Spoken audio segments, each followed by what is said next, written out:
കലാഭവൻ നവാസ് എന്ന് പറയുന്ന പേര് കലാഭവൻ എന്ന് പറയുന്ന ട്രൂപ്പിൽ നിന്ന് കിട്ടിയാണ് അല്ലേ?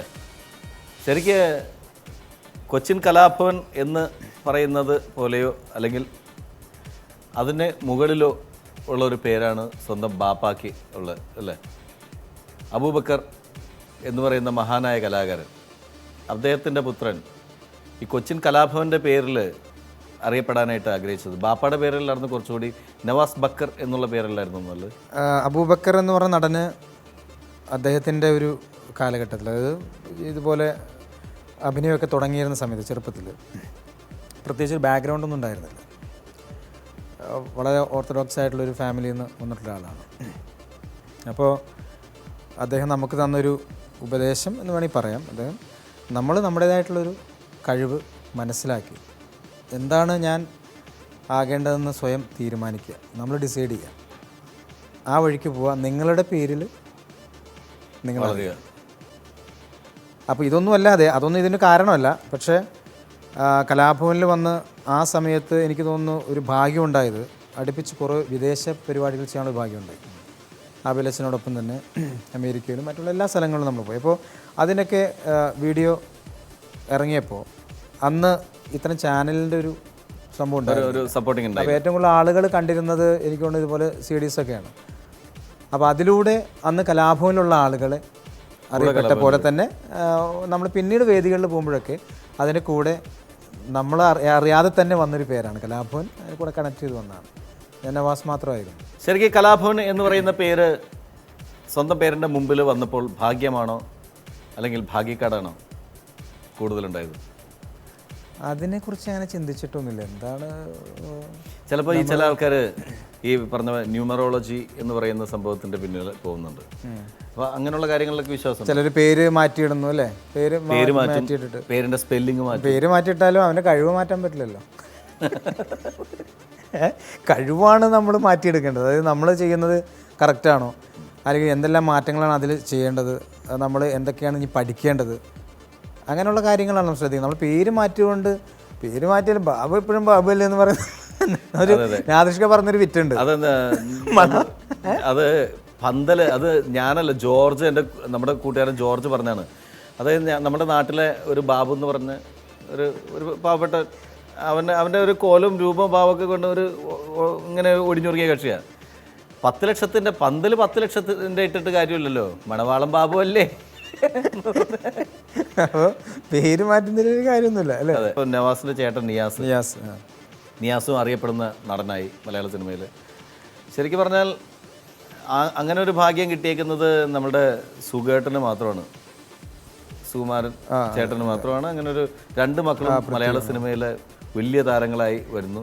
ഇപ്പോൾ അതുപോലെ തന്നെ നിയാസ് ശരിക്കും പറഞ്ഞാൽ വളരെ ടാലൻ്റ് ആയിട്ടുള്ളൊരു കലാകാരനാണ്. നിയാസ് വളരെ നേരത്തെ വരേണ്ട ഒരു ആർട്ടിസ്റ്റാണ്. നമുക്കെപ്പോഴും ഞാൻ ചില കലാകാരന്മാരെ കുറിച്ച് ഞാൻ ചിന്തിക്കാം. നമ്മൾ ബ്രദറായതുകൊണ്ട് മാത്രമല്ല, അല്ലാതെയുള്ള പുറത്തുള്ള പലവരെ കുറിച്ച് ഞാൻ ചിന്തിക്കാറുണ്ട്.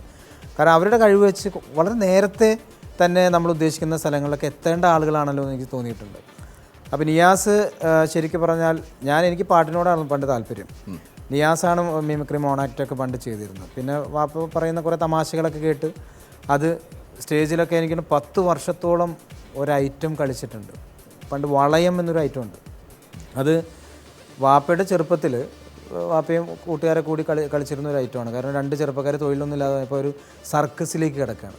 നമുക്ക് സർക്കസ് ചെയ്താലോ എന്ന് പറഞ്ഞാൽ തെരുവ് സർക്കസിൻ്റെ ഒരു പരിപാടി ചെയ്തിട്ട് അതിൽ വരുന്ന അബദ്ധങ്ങളാണ് വളയത്തിനകത്ത് പെടുന്നതും. പിന്നെ ഒരു ബക്കറ്റ് ഇയാൾ അനൗൺസ് ചെയ്യും, ഒരു ബക്കറ്റ് വെള്ളം ഇവൻ കുടിക്കാൻ പോരെ എന്നൊക്കെ പറഞ്ഞാൽ തമിഴിൽ പറയുമ്പോൾ അവൻ ഞാൻ കുടിക്കുക, നീ കുടിക്കുക, നീ ആരോട് വെച്ചിട്ട് അനൗൺസ് ചെയ്ത് ഇനി പറയാൻ പറ്റില്ല, നമ്മൾ പറഞ്ഞു പോയി കുടിക്കുക എന്നൊക്കെ പറയുന്നൊരു അവസ്ഥ ഉണ്ട്. അപ്പോൾ അതിൻ്റെ ഒരു റിയൽ ആയിട്ടുള്ള ഹ്യൂമർ സിറ്റുവേഷൻ സംഭവിക്കുന്ന തമാശകളുണ്ടല്ലോ, അത് നമ്മൾ സ്റ്റേജിൽ ചെയ്തിട്ട് ഭയങ്കരമായിട്ടുള്ള അപ്ലാസ് ഉണ്ടാക്കിയിട്ടുള്ള ഐറ്റമാണ്. ഈ നിയാസിൻ്റെ ഒരു പ്രത്യേകത ഞാൻ കണ്ടെടുത്തോളം എനിക്ക് തോന്നുന്നു ഭയങ്കര ലൈഫായിട്ട് പ്രസൻറ്റ് ചെയ്യുന്നത്, ഒട്ടും ഓവറല്ലാത്ത ഒരു ആർട്ടിസ്റ്റ്. എനിക്ക് തോന്നുന്നു എനിക്ക് കുറേ സമയം എടുത്തിട്ടാണെങ്കിലും ഇപ്പോൾ നല്ല കുറേ അവസരങ്ങളുണ്ട്. പിന്നെ ഏറ്റവും കൂടുതൽ ജീവിതത്തിൽ ടെൻഷൻ അടിച്ച സമയം ഏതായിരുന്നു? എനിക്ക് ടെൻഷൻ അത് ഒരു പാട്ടുമായി ബന്ധപ്പെട്ടൊരു ടെൻഷൻ ഉണ്ടായിരുന്നു. ഏതാണ്? ഞങ്ങൾ പണ്ട് മിമിക്സ് ആക്ഷൻ 500 എന്നുള്ള പടത്തിൻ്റെ ഡബ്ബിങ് നടക്കുകയാണ് മദ്രാസിൽ. അപ്പോൾ അവിടെ ഒരു കോള് വരുന്നു, ഇന്നസെൻറ്റിൻ്റെ ശബ്ദത്തിൽ പാടാൻ ഒരാൾ വേണം. ബാലുഗിരിയത്താണ് നമ്മുടെ പടത്തിൻ്റെ ഡയറക്ടർ. അപ്പോൾ ജയൻ അടിയാട്ട് സംവിധാനം ചെയ്യുന്ന ചൈതന്യം എന്നുള്ള പടത്തിന് വേണ്ടിയിട്ടാണ്. അപ്പോൾ ലൊക്കേഷനിൽ ഞങ്ങൾ തമാശകളൊക്കെ പറയുന്നതുകൊണ്ട് ഇടയ്ക്ക് ഇങ്ങനെ പാട്ടൊക്കെ പാടി ഞങ്ങൾ ഒരുപാട് പേരാണല്ലോ, ഒരു ബന്ധമില്ലാത്ത മക്കളാണെങ്കിലും പല പ്രായത്തിലുള്ള മക്കളാണ്, 12 പേരാണ് മണിമല മാമച്ചന്. അങ്ങനെ അവിടുത്തെ തമാശകളും പാട്ടൊക്കെ ഈ ഫ്രീ ആയിട്ടുള്ള സമയത്തൊക്കെ ബാലു സാർ കേട്ടുള്ളൂ എന്ന് അറിയില്ല. പെട്ടെന്ന് എൻ്റെ പേര് നിർദ്ദേശിച്ചു, ഡേയ് അവിടെ സ്റ്റുഡിയോയിലൊരു പാട്ട് എടുക്കുന്നത്, നീ പെട്ടെന്ന് പോയിട്ട് പാട്. ഞാൻ പറഞ്ഞു സാറേ ഞാൻ പാടി, എന്ത് പാട്ട്, എവിടെ, ആരാണ്, നീ ഒന്നും സംസാരിക്കുന്നത്, പോ എന്ന് പറഞ്ഞ് തല്ലി വിടുകയാണ്. നമുക്കൊന്നും അറിയില്ല. മദ്രാസ് തന്നെ ഡബ്ബിങ്ങുമായിട്ട് ബന്ധപ്പെട്ട് ആദ്യമായിട്ട് പോവാണ്. അങ്ങനെ അവിടെ ചെന്ന് നോക്കിയപ്പോൾ ശരിക്കും ലാലേട്ടൻ പടത്തിൽ പറയുന്ന പോലെ ഒരു ചെന്ന് പെട്ടതൊരു സിംഹത്തിൻ്റെ മടയിൽ എന്ന് പറഞ്ഞ രവീന്ദ്ര മാഷ് ഇങ്ങനെ ഇരിക്കുകയാണ്.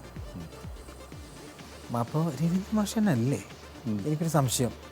കാരണം ഞാനിവിടെ വന്നുകൊണ്ടാണത്. വേറെ ഒരു പ്രൊഫഷണൽ സിംഗർ ആണെങ്കിൽ അത് തോന്നേണ്ട കാര്യം, പക്ഷെ ഞാനിവിടെ വരേണ്ട കാര്യം എന്താ? ആൾ മാറിപ്പോയോ? അല്ലേ, ഞാൻ മാറിയതാണോ പുള്ളി മാറിപ്പോയതാണോ? അവമനെ വാ എന്ന് പറഞ്ഞിട്ട് പിടിച്ചിരുത്താം. പിന്നെ നമ്മൾ വേറെ ലോകത്താണ്. അതായത് ആരാണ് എന്നെ ഇങ്ങോട്ട് പറഞ്ഞു വിട്ടത്, എന്താ ഇവിടെ നടക്കുന്നത്, ഒന്നിനെക്കുറിച്ച് എനിക്ക് ഒരു ഐഡിയ ഇല്ല. കാരണം നമ്മൾ ഒട്ടും പ്ലാൻഡ് അല്ലല്ലോ. അങ്ങനെ പാട്ടാണ്. ഏത് പാട്ടായിരുന്നു? ഒരു തമാശ ഗാനമാണ്. ഞാൻ പാടേണ്ടത് ഇന്നസെൻ്റേറ്റിൻ്റെ ശബ്ദത്തിലാണ് പാടേണ്ടത്. അപ്പോൾ പുള്ളി പറഞ്ഞു തരാം. മൂന്നും കൂട്ടി മുറുക്കി ചുവപ്പിച്ച് മുട്ടോളം എത്തുന്ന മുടിയഴിച്ച് തിത്തൈ തുള്ളുന്ന മൂവന്തി പെണ്ണിന് മുത്തുകിലുങ്ങട പൂത്താലി. ഓക്കെ അല്ലേ മോനെ? ഓക്കെ അല്ലേ? ഞാൻ പിന്നെ ഇന്നസെൻ്റ് ഏട്ടനായി ആകെ സംഭവം ആകെ പാളിപ്പോയി. അപ്പോൾ എതാ എന്ന് പറഞ്ഞിട്ട് നേരെ അങ്ങോട്ട് കൊണ്ടുപോയി. അവിടെ കയറി സൂട്ടിൽ കയറിയതിന് ശേഷം ഞാനിങ്ങനെ നിന്ന് വിറയ്ക്കാണ്. ഈ ടെൻഷൻ്റെ കാര്യം ഞാൻ പറഞ്ഞത്, നമ്മൾ എക്സൈറ്റഡ് ആണ്. അതിന് മേളിൽ എന്തെങ്കിലും ടെൻഷൻ ഉണ്ടെങ്കിൽ അതാണ് ഞാൻ വല്ലാത്തൊരവസ്ഥയിൽ. ബാത്റൂമിൽ പോകാനൊക്കെ തോന്നി? അല്ല, ബാത്റൂമിൽ പോകാൻ അതിനുള്ള സമയമില്ല. ഇപ്പോഴും എനിക്ക് എക്സ്പ്ലെയിൻ ചെയ്യാൻ പറ്റുന്നില്ല. അത് മോനെ നോക്കാം, റെഡി. അപ്പോൾ അദ്ദേഹത്തിനോട് എന്തോ പറഞ്ഞു വെച്ചിരിക്കണത്, പാട്ടൊക്കെ സ്ഥിരം പാടുന്നൊരു പയ്യനാണ്, ട്രാക്കൊക്കെ പാടുന്നതൊരു പയ്യനാണ് എന്നൊക്കെ പറഞ്ഞു വെച്ചിരിക്കുക. കാരണം നമ്മളും ഫെമിലിയർ അല്ല, നമ്മളൊന്നും ആർക്കും അറിയില്ല ആ സമയത്ത്. അങ്ങനെ ഇന്നസെൻ്റ് ഏട്ടൻ്റെ ശബ്ദത്തിൽ മൂന്നും കൂട്ടി മുറുക്കി ചുവപ്പിച്ച് മുട്ടോളം എത്തുന്ന മുടിയഴിച്ച് തിത്തൈ തുള്ളുന്ന മൂവന്തി പെണ്ണിന് മുത്തുകിലുങ്ങണ പൂത്താലി. എൻ്റെ അമ്മേ, 10 പാറ്റുള്ള പൂത്താലി. ഞാൻ ഇത് എക്സ്ട്രാ ഇട്ടു. അത് ഞാൻ പാടി വന്നപ്പോൾ ഞാൻ മനപ്പുറത്തല്ല, പുള്ളിയുടെ ഒരു ശൈലി ചെയ്തു വന്നപ്പോൾ എൻ്റെ അമ്മ കയറിപ്പോയി. മതി മതി മതി, ഇത് മതി എന്ന് പറയാണ് അവിടുന്ന്. ഇത് മതിയോ? മതി സത്യം. അങ്ങനെ സാർ 1 മിനിറ്റ് എന്ന് പറഞ്ഞു. എന്താ മോനെ? ഓടി വന്നു. ഞാൻ അപ്പോഴാണ് കാല് തൊട്ട് വണങ്ങേണ്ട കാര്യം ഓർത്തത്. ആദ്യം അതൊക്കെ പോയിട്ട് രവീന്ദ്ര മാഷിനെ കണ്ട ഷോക്കിലായിരുന്നു. പിന്നെ ഇതൊക്കെ ഇവിടെ നടക്കുമോ എന്നൊരു സംഭവം ഉണ്ടായിരുന്നു. ഇതും കഴിഞ്ഞ് നടന്നു.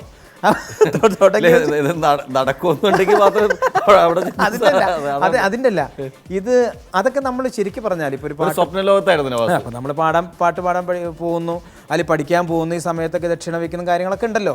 ഇതിന് നമുക്കതിനുള്ള ഭാഗ്യങ്ങളൊന്നും ഇല്ലാത്തതുകൊണ്ട്, ഒരു അവസരം ഇല്ലാതിരുന്നുകൊണ്ട് അതൊക്കെ ശരിക്കും പറഞ്ഞാൽ ആദ്യമേ അത് വിട്ടുകിടക്കുകയാണ്. കാരണം ഇദ്ദേഹത്തെ കണ്ടൊരു ഷോക്കിലാണ് ഞാൻ. അപ്പോഴാണ് ഞാൻ ഓർത്ത്, ദൈവമേ, അദ്ദേഹത്തിന് അനുഗ്രഹം വാങ്ങിക്കാതെയാണല്ലോ ഞാനിപ്പോൾ പാടിയത് എന്ന്. പെട്ടെന്ന് എന്തോ ഒരു ഇത് കിട്ടിയ പോലെ ഞാൻ ഓടി വന്നു. ഞാൻ കാലുവിട്ട് വേണമെങ്കിൽ നന്നായി ഓക്കെ എന്ന് പറഞ്ഞു. പിന്നെ ഒറ്റ ടേക്കിൽ എനിക്ക് തോന്നുന്നത് അധികം സമയം, 1/2 മണിക്കൂർ കൊണ്ട് നമ്മുടെ പരിപാടി തീർത്തു. അതിൻ്റെ വേറൊരു ഭാഗ്യം എന്ന് പറഞ്ഞാൽ, അന്ന് എവിടെ നിന്നോ ഒരു ഫോട്ടോഗ്രാഫർ വരുന്നു. അങ്ങനെ ഒരാൾ വരേണ്ട കാര്യമേ ഇല്ല. അവിടെ വരുന്നു, വിളിച്ചോ എന്ന് പറഞ്ഞ് ഫോട്ടോ എടുക്കുന്നു. ആ ഫോട്ടോ ഇപ്പോൾ എനിക്ക് കാണിക്കാൻ പറ്റില്ല, പക്ഷേ അത് ഞാൻ മാഗസീനിലൊക്കെ വന്നിട്ടുണ്ട് ഓൾറെഡി. രവീന്ദ്ര മാഷ് എന്നെ കെട്ടിപ്പിടിച്ചിരുന്ന് ഫോട്ടോ എടുക്കുന്നു. അദ്ദേഹം അത് റഫ് മിക്സ് ചെയ്ത് എന്നെ അപ്പം തന്നെ കേൾപ്പിച്ചു. അതിൻ്റെ അടുത്ത ദിവസം ഞങ്ങൾ ഡബ്ബിങ് നടന്നുകൊണ്ടിരിക്കുമ്പോൾ രവീന്ദ്ര മാഷ് വന്നിട്ട് സ്റ്റുഡിയോയിൽ ആരും വിളിച്ചു പറഞ്ഞിട്ട് ഞാൻ ചെല്ലുമ്പോൾ മാഷ് കാറിലിരുന്ന് ഒരു കാസറ്റ് എനിക്ക് തരാണ്. പഴയ കാസറ്റാണ്. അതിൽ ലാസ്റ്റ് മാത്രം ഒരു ചെറിയൊരു ഇത് സ്ക്രാച്ച് പോലെ വന്നിട്ട് പിന്നെ അദ്ദേഹം എനിക്ക് വന്നു, മോൻ കേട്ടോ. എൻ്റെ ജീവിതത്തിലെ ടെൻഷനേക്കാൾ കൂടുതലായിട്ട് എനിക്ക് കിട്ടാവുന്ന ഏറ്റവും വലിയ ഭാഗ്യം, ഒരു പ്രൊഫഷണൽ സിംഗർ ആഗ്രഹിക്കുന്ന ഒരു സംഭവം, കാരണം അല്ലാത്ത എനിക്ക് കിട്ടിയ ഒരു ഭാഗ്യം. ചെറിയ ഭാഗ്യമല്ല. കാരണം രവീന്ദ്ര മാഷിനെ പോലെയുള്ള ഒരു ജന്മം മലയാള സിനിമ ഇൻഡസ്ട്രി സംഗീത രംഗത്ത് അദ്ദേഹത്തെ പോലുള്ളൊരു പ്രതിഭാതനായിട്ടുള്ളൊരു മനുഷ്യൻ, അദ്ദേഹത്തിൻ്റെ കീഴിൽ ഒരു വരി പാടുക അല്ലെങ്കിൽ ഒരു ഹമ്മിങ്ങിൽ നിന്ന് മൂളാൻ കിട്ടുക എന്ന് പറയുന്നത് തന്നെ വലിയ ഭാഗ്യമാണ്. അതൊരു ഫുൾ സോങ് ഒക്കെ നവാസിന് പാടാൻ അല്ല, ആ ഒരു പാട്ടോട് അത് മാത്രമല്ല നാഷ്ക, അദ്ദേഹത്തിൻ്റെ ഒരു സ്നേഹവും എന്നോടുള്ളൊരു വല്ലാത്തൊരു ഇഷ്ടമൊക്കെ എനിക്ക് ആ 2 ദിവസത്തിനകത്ത്. ചേട്ടൻ്റെ ഉയർച്ചയ്ക്ക് തടസ്സമായിട്ടിരിക്കുന്ന ആള് ആരാണ്? ഇപ്പം നിങ്ങൾ എന്നോട് ഇത് ചോദിക്കുകയാണെങ്കിൽ ഉണ്ടപ്പക്രുവിനോട് എന്തായിരിക്കും ചോദിക്കുക? അതെ, അദ്ദേഹത്തിൻ്റെ ആ ഉയർച്ചയ്ക്കും വളർച്ചയ്ക്കും തടസ്സം നിൽക്കുന്നത് ആരാ നിൽക്കുന്നത്? അല്ല, നവാസിൻ്റെ അടുത്ത് ഈ കുട്ടികൾ ചോദിച്ച ഒരു ചോദ്യം വേറൊരു തരത്തിൽ ഞാൻ വേറെ ചോദിക്കട്ടെ. അവർ മനസ്സിൽ ഉദ്ദേശിച്ചത് എന്തായിരിക്കും എന്ന് വെച്ചിട്ടുണ്ടെങ്കിൽ നവാസിന് ഒരുപാട് കഴിവുകളുണ്ട്. ഇപ്പം മിമിക്രി രംഗത്ത് നവാസ് കൃത്യമായിട്ട് ഈ നടന്മാരുടെ ശബ്ദം ഇമിറ്റേറ്റ് ചെയ്ത് ഡയലോഗ്സ് പറയുന്നത് മാത്രമല്ല, പാട്ട് പാടും, നന്നായിട്ട് പാട്ട് എഴുതാൻ കഴിവുണ്ട്, പാടും, നല്ല ആക്ടിങ് സെൻസുള്ള ആളാണ്. അപ്പം നവാസ് ഇപ്പോൾ നിൽക്കുന്ന അവസ്ഥയിലൊന്നും എത്തിയപ്പോരാ, നവാസ് വേറൊരു ലെവലിൽ എത്തേണ്ട ആളാണ്. ഇതിന് ആരെങ്കിലും നവാസിന് തടസ്സമായിട്ട് ഉണ്ടോ സിനിമ ഇൻഡസ്ട്രിയിൽ? തടസ്സമായിട്ടുണ്ടോ എന്ന് ചോദിച്ചാൽ ഉണ്ട്. തടസ്സമായിട്ട് ഇൻഡസ്ട്രിയിൽ നവാസിൻ്റെ വളർച്ചയ്ക്ക് തടസ്സമായിട്ട് ഉണ്ട്. നിൽക്കുന്നു. കമലഹാസൻ, രജനികാന്ത്, അമിതാഭ് ബച്ചൻ. ഞാനൊരു 5-6 വർഷമായിട്ട് മനസ്സിൽ കൊണ്ടുവരുന്ന കുറേ കഥാപാത്രങ്ങളുണ്ട്. ഒരു 5-10 കഥാപാത്രങ്ങൾ വരും. അത് ഇയാൾ ഒരൊറ്റ പടത്തിൽ ചെയ്തു, ദശാവതാരം. ശരി. അമിതാഭ് ബച്ചനെ പിന്നെ നമുക്ക് പലപ്പോഴും ഇത് പറയാനൊന്നും കിട്ടിയിട്ടില്ല. രജനീകാന്ത് പറയാൻ അറിയാനും പാടില്ല, എങ്ങനെ പറയുന്നത്? ബച്ചാ തും എന്ത് പരിപാടിയാ കാണിച്ചത്? എന്ത് പരിപാടിയാ? പിന്നെ നമ്മുടെ പെടലിയും കുറച്ച് നമ്മുടെ അടുത്ത് വേണ്ടാന്നുള്ളതൊക്കെ നമുക്ക് ഇങ്ങനെ. പിന്നെ രജനീകാന്തിൻ്റെ അടുത്ത് പറയാം, തമിഴ് കുഴപ്പമില്ല, തമിഴ് പറയാം. പക്ഷെ പുള്ളി പറയാം, പക്ഷെ പുള്ളി ഉണ്ടാവില്ല, വേറെ ആരിലൊക്കെ ഇരിക്കും അവിടെ ഉണ്ടാവും. ഒന്ന് കേട്ടിട്ട് പോരാ എന്താ പറയുന്നത്, ഭാഗ്യവാൻ അവിടെ പറഞ്ഞു. അതെ മോളെ, വളർച്ചയ്ക്ക് തടസ്സം. നവാസ്കയുടെ അഭിനയ ജീവിതത്തിൽ നവാസ്ക ഏറ്റവും നന്നായിട്ട് പെർഫോം ചെയ്ത ഒരു ഫിലിമായിരുന്നു മീനാക്ഷി കല്യാണം. എത്ര നന്നായി അഭിനയിച്ചിട്ടും ആ ഫിലിം അത്ര കണ്ട് വിജയിച്ചിട്ടില്ല. അപ്പോൾ ആ ഫിലിം വിജയിക്കാത്തതിന് കാരണം ആ ഫിലിമിലെ സോങ്സിലെ അർത്ഥമില്ലാത്ത വരികളും അത്രയും ഒട്ടും കൊള്ളാത്ത മ്യൂസിക്കും ആണെന്ന് ഞാൻ പറഞ്ഞാൽ നവാസ്ക എന്ത് പറയും?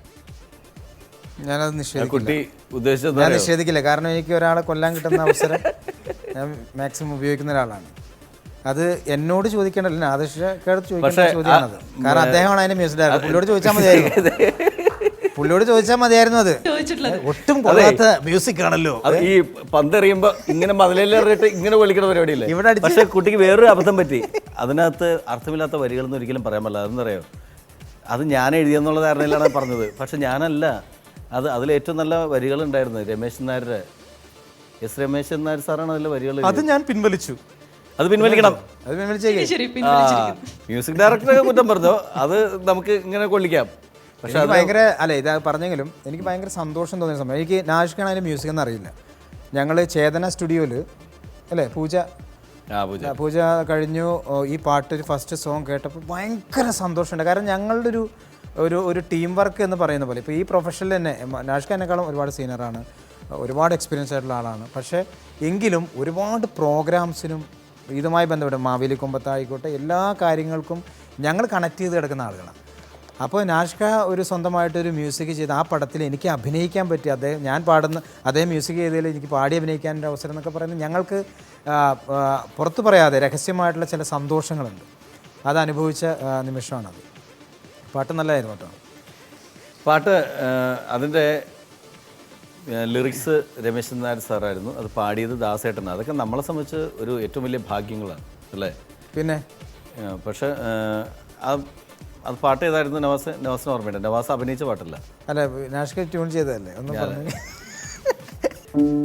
തിരയെഴുതും മണ്ണിൽ ഒരു കാവ്യം, കര പറയും പൊന്നേ അതു പ്രേമം, മലർ വിരിഞ്ഞാലും മണ്ണിൽ മഴ പൊഴിഞ്ഞാലും മാറിൽ നീ ചേർക്കുമ്പോൾ മധുരമി പ്രേമം, തിരയെഴുതും മണ്ണിൽ ഒരു കാവ്യം. ഇതായിരുന്നു പാട്ട്. ആ കാവ്യം പാട്ട് കേട്ടിട്ടുണ്ടോ? പാട്ട് കേട്ടിട്ടുണ്ടോ? പാട്ട് കേട്ടിട്ടില്ല. അത് ഈ പാട്ട് ഞങ്ങൾ കേട്ടിട്ടില്ല. ഞങ്ങൾ ഉദ്ദേശിച്ചത് മീനാക്ഷി കല്യാണത്തിൽ വേറൊരു പാട്ടാണ്. വേറെ മറ്റേ പാട്ട് ഏതാണെന്നറിയോ? അത് ഞാൻ എന്നെ സ്വീകരിക്കുന്നൊരു സോങ് ഉണ്ട്, ഒരു വക്കീലായതിനു ശേഷം അല്ലേ, തില്ലാന പാടി, അത് MG പാടിയല്ലേ? അങ്ങനെ ഒരുപാട് കാര്യങ്ങളൊക്കെ ചെയ്തിട്ടുണ്ട്. എന്നിട്ടും അല്ലേ, വേറെ എന്തെങ്കിലും ഉണ്ടോ നമ്മളെ എറിയാനായിട്ടുള്ള? അനുഭവങ്ങളാണല്ലോ പാളിച്ചകളാവുന്നത്. അതെ, അനുഭവങ്ങൾ പാളിച്ചകൾ എന്ന് പറഞ്ഞല്ലേ. അങ്ങനെയാണ് ഞാനൊരു കാര്യം ചോദിച്ചോട്ടെ. ഇക്ക പാട്ട് പാടുമ്പോൾ കുറേ കാര്യങ്ങൾ കാണിക്കാറുണ്ട്. അങ്ങനെയാണെങ്കിൽ അതിനെ അനുകരിച്ചുകൊണ്ട് ചേട്ടൻ എന്തെങ്കിലും കാണിക്കാൻ പറ്റുമോ ഇപ്പോൾ? സ്റ്റേജിൽ പാടാറുണ്ട്, വീട്ടിൽ പാടാറുണ്ട്, ബാത്റൂമിൽ പാടാറുണ്ട്. അതെ, അപ്പോൾ ഈ കാണിച്ച് പാടുന്ന സംഭവങ്ങളൊക്കെ എൻ്റെ അടുത്ത് ഇപ്പോൾ ചോദിക്കും. ഞാൻ ആക്ഷൻസ് അത് പറയണം, അല്ലാണ്ട് ഇക്ക പലതും കാണിച്ച് പാടാറുണ്ട്. അപ്പൊ അതൊക്കെ ഇവിടെ കാണിച്ചു. നാഷ്കാരെ ഞാൻ അങ്ങനെ അനുകരിച്ചിട്ടില്ല, ശ്രമിച്ചിട്ടില്ല. ഞാൻ അദ്ദേഹത്തെ ഒരു ഗുരുതുല്യമായി. ഞാൻ മറ്റേ എന്നെ പറ്റി നമ്മുടെ ബിജുമേനോൻ പറഞ്ഞൊരു കമൻ്റ് ഉണ്ട്. ബിജുമേനോൻ്റെ അടുത്ത് ഇങ്ങനെ കുറേ നേരം ഞാൻ പാട്ട് പാടുന്ന ഇങ്ങനെ കണ്ടിട്ടുണ്ട്. എടാ, നിൻ്റെ കയ്യിൽ വരുന്നത് നിൻ്റെ തൊണ്ടയിൽ വരെയായിരുന്നെങ്കിൽ എന്ത് നീ രക്ഷപ്പെട്ടേനെ. നിൻ്റെ കയ്യിൽ നല്ല തിങ്സ് ഒക്കെ വരുന്നുണ്ട്, പക്ഷെ അതൊക്കെ തൊണ്ടയിൽ വരെയായിരുന്നെങ്കിൽ. അത് അവൻ്റെ ഹ്യൂമർ ഭയങ്കര ഹ്യൂമർ സെൻസ് ഉള്ള കക്ഷിയാണ്. നമസ്കാർ, ഈ മേഖലയിൽ വന്നില്ലായിരുന്നെങ്കിൽ നമസ്കാർ എന്താകുമായിരുന്നു? ഏത് മേഖലയിലോട്ട് പോകുമായിരുന്നു? ഞാൻ അങ്ങോട്ട് ചോദിക്കും, ഞാൻ എന്താകുമായിരുന്നു? എനിക്ക് പഠിക്കുമ്പോഴൊക്കെ ഈ വരയ്ക്കലായിരുന്നു ഭയങ്കര താല്പര്യം. ഞാൻ ഒരുപാട് ഇങ്ങനെ കുത്തി വരയ്ക്കുക. അതായത് ഈ നോട്ട്സൊക്കെ ഇതിനേക്കാൾ കൂടുതലായിട്ട് ചിലപ്പോൾ പകുതി പേജും ചിലപ്പോൾ അതിനകത്ത് പടങ്ങളോ അല്ലെങ്കിൽ അന്നത്തെ ആർട്ടിസ്റ്റുകളുടെയോ അല്ലെങ്കിൽ വേറെ സീനറികളോ ഇങ്ങനെയൊക്കെ ഉണ്ട്. അപ്പോൾ എനിക്കൊരു ക്രേസ്, അതുകൊണ്ടാണ് എനിക്കത് ഡിസൈൻ ചെയ്യാൻ പറ്റും. ഞാൻ എന്താകുമായിരുന്നു എന്ന് പറയുന്നതിനെക്കുറിച്ച് പ്രത്യേകിച്ച് പലവർക്കും പല കാര്യങ്ങളും ഉണ്ടാവും. പക്ഷേ എൻ്റെ ഒരു ഫുൾ എന്ന് പറഞ്ഞാൽ നമ്മൾ പ്രത്യേകിച്ച് ഒബ്സർവ് ചെയ്യുക, ഇങ്ങനെയുള്ള കാര്യങ്ങൾ ഇതാക്കുക, ഇത്തരം കാര്യങ്ങളിലേക്കുള്ള ശ്രദ്ധയായിരുന്നു. എനിക്കിപ്പോഴും ഓർമ്മയുണ്ട്, ഇതിൻ്റെന്നല്ല, ഏതൊരു എക്സാം നടക്കുന്ന സമയത്ത് ഞങ്ങൾ തൃശ്ശൂർ റേഡിയോ നാടകത്തിന് എന്തോ പോയിരിക്കുകയാണ്. നമ്മുടെ ഒരു സീരിയസ്നെസ് എന്ന് പറഞ്ഞാൽ അതിനോടുള്ളതും ഈ പ്രൊഫഷനോടുള്ള ഒരു നമ്മുടെ ഒരു മൈൻഡാണ് പറയുന്നത്. അങ്ങനെ ആയിരുന്നു. അപ്പോൾ അതുകൊണ്ട് എനിക്ക് ഇപ്പോൾ അതിനെ ചോദിക്കുമ്പോൾ അത് കറക്റ്റ് പറയാൻ പറ്റുന്നില്ല. എന്തൊക്കെയാവും, എന്തെങ്കിലുമൊക്കെ ആവുമായിരുന്നു. നമ്മളൊക്കെ കുറേ ഫീമെയിൽ വോയിസിൽ നവാസ് പാടുന്നുണ്ട്. പിന്നെ മെയിൽ ആൻഡ് ഫീമെയിൽ കേട്ടിട്ടുണ്ട്. ദാസേട്ടനും ജാനകിയമ്മയും കൂടി പാടുന്ന പോലെ ചെയ്തിട്ടുണ്ട്. അതിൻ്റെ ഒരു വേറെ ഏതെങ്കിലും ഒരു തമിഴ് വേർഷൻ എന്തെങ്കിലും പാടാം? മലയാളം അല്ലാതെ. മലയാളം കുറേ കേട്ടു. അതെ ശരിയാണ്. ഇപ്പോൾ ഇതിൻ്റെ ഇടയ്ക്ക് ഇങ്ങനെ SPB പാടിയ ജാനകിയമ്മയും കൂടി ഒരുപാട് നല്ല പാട്ടുകൾ പാടി. പക്ഷേ അതൊക്കെ ഭയങ്കര ലെവലാണ്. ശരിക്കും പറഞ്ഞാൽ ജാനകിയമ്മയുടെ പിച്ചൊന്നും മലയാളത്തിൽ എനിക്ക് തോന്നുന്നു ഇപ്പോഴും ഒരാൾക്കും എടുക്കാൻ പറ്റാത്ത രീതിയിലുള്ള ഹൈ പിച്ചിലാണ് അവർ പലതും. അവർ പൊതുവേ അവരുടെ കിളി പോലത്തെ ശബ്ദമാണ്. അപ്പോൾ അങ്ങനൊരു കുറച്ച് ബേസ് വന്നിട്ടുള്ളൊരു പാട്ട് എനിക്ക് തോന്നുന്നത് എന്തൻ നെഞ്ചിൽ എന്നുള്ള സംഭവം. അത് വെറുതെ മൂളാം, രണ്ട് വോയിസ്. എന്തൻ നെഞ്ചിൽ നീങ്കാതെ തെன்றൽ നീതാനാ, എണ്ണം എങ്കും നീ പാടും തിരുതിരുതില്ലാനാ. എന്തൻ നെഞ്ചിൽ നീങ്കാതെ തെன்றൽ നീതാനാ, എണ്ണം എങ്കും നീ പാടും തിരുതിരുതില്ലാനാ. இசையின் சுரங்கள் தேனா, இசைக்கும் குயில் நீதானாவா. இந்த நெஞ்சில் நீங்காதே தென்றல் நீதானா, எண்ணம் எங்கும் நீ பாடும் திருதிருதில்லானா.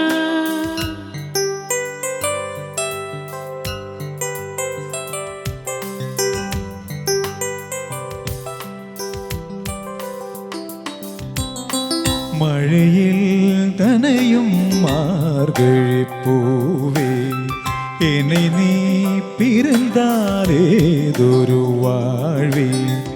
எனக்கென்ன பிறந்தவள் நானா, நிலவுக்கு துணை இந்த வானா. வாழ்ந்தேனே உறவாக நின்றா, வந்தாயே உறவாக நின்னா. எந்த நெஞ்சில் எந்த நெஞ்சில் நீங்காது தென்றல் நீதானா, எண்ணம் என்றும் நீ பாடும் திருதிருதில்லானா. അരേ വാ, ജയറാം സിനിമാ താരങ്ങളെ ഇമിറ്റേറ്റ് ചെയ്ത് വന്ന് സിനിമയിൽ നായകനായ വ്യക്തിയാണ്. ദിലീപും ഇതുപോലെ സിനിമാ നടന്മാരുടെ ശബ്ദം അനുകരിച്ചിട്ട് തന്നെയാണ്. ടിനി ടോം സിനിമാ നടന്മാരുടെ ശബ്ദം അനുകരിക്കുന്ന ആളാണ്. കോട്ടയം നസീർ സിനിമാ നടന്മാരുടെ ശബ്ദം അനുകരിക്കുന്നത്, നവാസ് സിനിമാ നടന്മാരുടെ ശബ്ദം അനുകരിക്കുന്നത്. പക്ഷേ ഇപ്പോൾ ഈ പറഞ്ഞ ഗ്യാങ് നിങ്ങളാണ് ശരിക്ക് ഈ സിനിമാ നടന്മാരുടെ ശബ്ദം അനുകരിക്കുന്നവരാണ് മിമിക്രിയിലൊരു ഹൈപ്പിൽ എത്തിയിട്ടുള്ളൂ. അതെന്താണ് സിനിമാ താരങ്ങളുടെ ശബ്ദം അനുകരിക്കുന്നവരെ മാത്രമേ ജനങ്ങൾ അംഗീകരിക്കുള്ളൂ? അതല്ലാതെ നവാസിൻ്റെ ബ്രദർ ഇപ്പോൾ ഒരുപാട് ഡിഫറെൻ്റ് ആയിട്ടുള്ള കഥാപാത്രങ്ങൾ ചെയ്യുന്ന ആളാണ്. പക്ഷെ നവാസിൻ്റെ അത്രയും നവാസിൻ്റെ ചേട്ടൻ ഈ കുറച്ച് നാൾ മുമ്പ് വരെ അറിയപ്പെട്ടിട്ടുണ്ടായിരുന്നില്ല. അത് അദ്ദേഹം ഒരുപാട് ഡിഫറെൻ്റ് ആയിട്ട് കഥാപാത്രങ്ങളാണ് ചെയ്തിരുന്നത്. സ്റ്റാർസിന് ഇമിറ്റേറ്റ് ഇല്ലായിരുന്നു. അത് ക്യാരക്ടർ നിയാസ് സ്റ്റാർസ് അങ്ങനെ ചെയ്തിരുന്നില്ല. നിയാസ് ഒരു ഇടയ്ക്കെന്തോ മാമുക്കോയ അങ്ങനെയുള്ള സംഭവം. നിയാസ് അതിലേക്ക് ഒരു ശ്രദ്ധ കുറവായിരുന്നു. സ്റ്റാർസിനെ മെയിനായിട്ട് ഞാൻ തന്നെയായിരുന്നു ഇമിറ്റേറ്റ് ചെയ്തത്. നിയാസ് കൂടുതലും കോമഡി കഥാപാത്രം ക്യാരക്ടേഴ്സൊക്കെ ഈ സിനിമ കോട്ടയം നസീർ പറഞ്ഞ സിനിമാ താരങ്ങളുടെ ശബ്ദം അനുകരിച്ച് പഠിച്ചത് അത് പലവർക്കും എനിക്ക് തോന്നുന്നു വീടിന്റെ തൊട്ടടുത്ത് സിനിമാ തിയേറ്റർ ഉണ്ടായതിന്റെ പേരിലാണ് പറഞ്ഞത്. അത് ശരിയല്ല. ആൾക്ക് എനിക്കൊന്ന് ഒരു അതിലേക്ക് വരാനുള്ള ഒരു റൂട്ടായിരിക്കും.